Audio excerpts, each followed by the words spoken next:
आज परिस्थिती प्रकाशदादांनी काल प्रश्न या ठिकाणी विचारला, त्याला उत्तर दिलं भोयर साहेबांनी, परंतु ते चेष्टेच्या रूपामध्ये वाटलं. अध्यक्ष महोदय, परिस्थिती तशी नाहीये.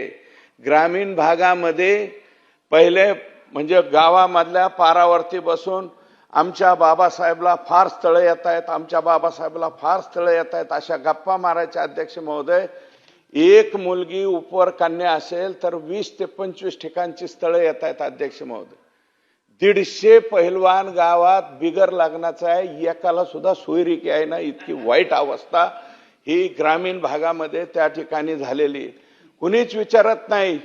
आणि म्हणून माझ्या पोराचं लग्न लावून द्या म्हणून एजंट सुद्धा त्या ठिकाणी तयार झाले. अध्यक्ष महोदय, कर्नाटकामधून मुलगी आणली जाते, 2 दिवस राहते, 10-15 दिवस सोन्या, 10 तोळे सोने, 5 तोळे सोन्यासहित ती मुलगी 2-4 दिवसात गायब होते.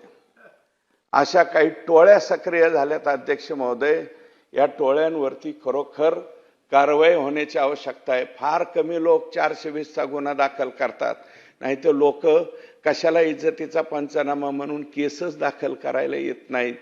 ही सुद्धा वस्तुस्थिती त्या ठिकाणी आहे.